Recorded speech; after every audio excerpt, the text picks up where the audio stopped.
என் பேரு காத்தவரன். எனக்கு 2 தம்பிங்க ஒரு தங்கச்சி இருக்காங்க. நீங்க தப்பா நாளையிட்டான்ட்டீங்க.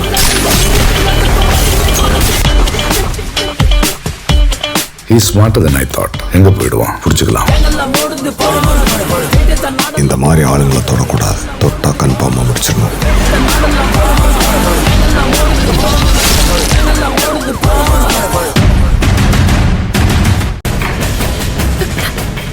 நீங்களா இப்படி பண்ணீங்க? இல்லம்மா, தம்பி பேரு சித்து. இவர் போலீஸ்காரம்மா. சுந்தரியோட நெருங்கின நண்பர். சுந்தரிக்கு ஒரு பிரச்சனைனதும் உதவி செய்ய வந்திருக்கார். உஷாமா, நீயும் எனக்கு ஒரு மகன் மாட்டுக்கத. நீயே சொன்ன இல்ல, காதல்ங்கிறது 2 பக்கமும் இருக்கணும்னு சொல்லி. வெற்றி தம்பிக்கு உன் மேல் இருக்கிறது காதல் இல்லம்மா, அது கட்டாயம். சூழ்நிலையால உன்னை கல்யாணம் பண்ணிக்க சம்மதிச்சிருக்காரு. ஆனா வெற்றி தம்பியும் சுந்தரியும் ஒருத்தர் மனசார காதலிக்கிறாங்க. அவங்கெல்லாம் சின்ன பிள்ளைங்க இல்லம்மா, வளர்ந்துட்டவங்க. இதுக்கு மேல வீட்டுல சத்தம் போட்டெல்லாம் காதல சொல்ல முடியாது. அது உனக்கே நல்லா தெரியும்.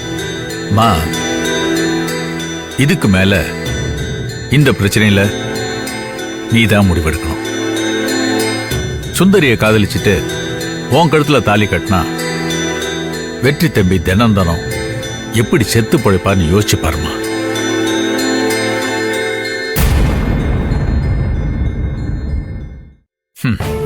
இந்த 10 நிமிஷமே உனக்கு நரக வேதனையா இருக்கு. உன் கழுத்துல தாலி கட்டினார்னா வாழ்க்கை முழுக்க இந்த நரக வேதனையை அனுபவிக்கணும். யோசிச்சு பாருமா. இதுக்கு மேல உன் விருப்பம். இவங்கெல்லாம் போலீஸ்காரங்க தான்.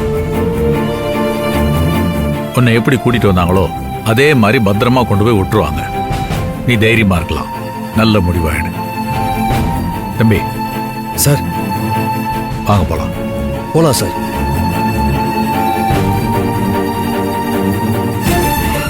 மேடம் வாங்க.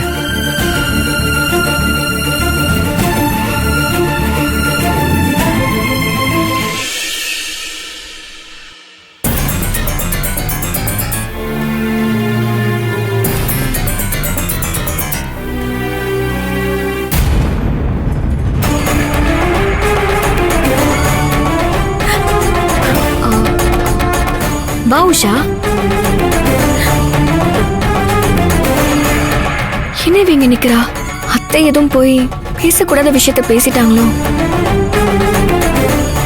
அக்கா. ஏன் உஷா அங்கே நிக்கிற? உள்ள வா. அக்கா. அக்கா. எழுந்திரி உஷா. உஷா என்ன பண்ற? உஷா எழுந்திரி. என்ன பண்ற உஷா? எழுந்திரி உஷா. எழுந்திரி. எழுந்திரி முதல்ல. எழுந்திரி. என்ன உஷா? என்னாச்சு? யாரு என்ன சொன்னாங்கன்னு தெரியலையே. சாரிமா. யாரு என்ன சொன்னாலும் கேட்காத. நீ உனக்கு பிடிச்சதையே செய். இவங்க யாராவது ஏதாவது சொல்லிருந்தாங்கன்னா அவங்களுக்காக நான் மன்னிப்பு கேட்டுக்கிறேன். நீங்க தான்க்கா மன்னிக்கணும். என்னம்மா? என்னதான் ஆச்சு? இல்லக்கா, நீங்க தான் மாமாக்கு பொருத்தமானவங்க. நான் பொருத்தமானவ இல்ல. உங்களுக்கும் மாமாவுக்கும் தான் கல்யாணம் நடக்கணும். தேவையில்லாம நான் தான் குறுக்க வந்து ஏதேதோ பண்ணிட்டேன். பைத்தியக்காரிக்கா, நான் பைத்தியக்காரி.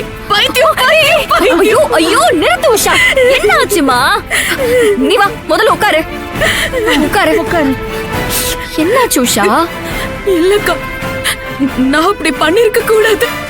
மனசுக்கு பிடிச்சவங்க கூட தான் வாழணும். அப்பதான் வாழ்க்கை நல்லா இருக்கும். காதலையும் அன்பையும் எப்பவுமே கட்டாயப்படுத்தி வர வைக்கவே முடியாதுக்கா.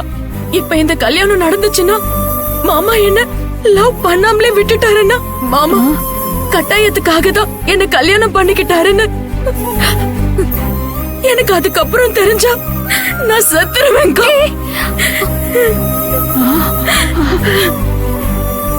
மாமா என்னைக்காவது லவ் பண்ணுவாருன்னு தான் இவ்ளோ நாளா நான் வெயிட் பண்ணேன். ஆனா கடைசி வரைக்கும் மாமாவுக்கு லவ் வராமலே நான் அவரை கல்யாணம் பண்ணிக்கணும்னு நினைக்கல. ஆனா இப்ப அதுதானே நடக்க போகுது. அது இப்பதான் புரிஞ்சுது. என்ன சொல்ற உஷா? ஆமாங்கா, மாமா மனசுல நீங்க தான் இருக்கீங்க.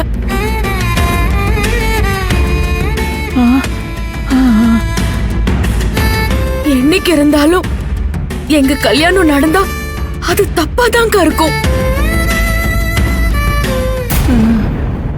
இதெல்லாம் முன்னாடியே தெரிஞ்ச விஷயம் தானே. இப்ப திடீர்னு இவளுக்கு என்ன ஆச்சு?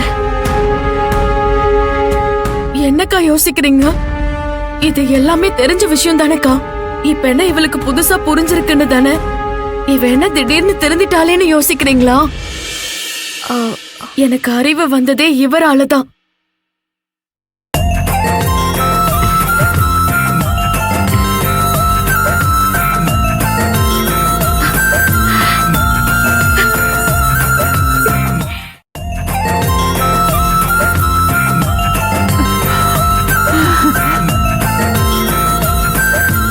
Hi collector madam. சித்து, நீ எங்க இங்க? எப்படி இருக்க? நல்லா இருக்கியா? என்ன திடீர்னு? எனக்கு என்ன, ஐ எம் குட் சுந்தரி. உனக்கு ஒரு பிரச்சனைனா வராம இருப்பனா? எத்தனை தடவை உனக்கு கால் பண்ண, வந்து பாக்குறேன்னு சொல்லிட்டே இருந்தியே தவிர வரவே இல்ல. அப்பெல்லாம் நீ சந்தோஷமா கால் பண்ண. இப்போ உனக்கு பிரச்சனை. ஒரு பிரச்சனை வந்ததுக்கு அப்புறம் நீ கேட்காமலே வந்து நிக்கிறதா ஃப்ரெண்ட்ஷிப். அதான் உடனே வந்த. அப்படியா? என்ன பிரச்சனை? என்ன நடந்துச்சு? உஷா என்ன சொல்றா? அதுவா, பெருசா ஒண்ணும் நடக்கல சுந்தரி. சும்மா குடோன்ல வச்சு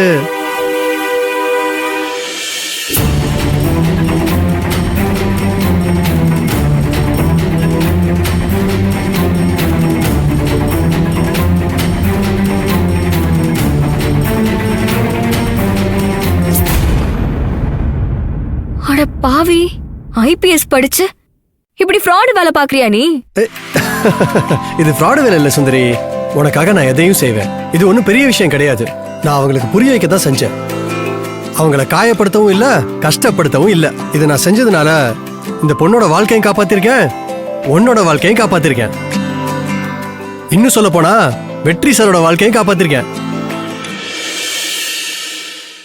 ஆமாங்கா, சார் வந்து எனக்கு உண்மையை புரிய வச்சாரு. ஆபரேஷன் பண்ணும்போது வலிக்க தானே செய்யும். ஆனா வலிக்கதானே அந்த ஆபரேஷனை பண்ணலன்னா பிரச்சனை ஆயிடும்ல.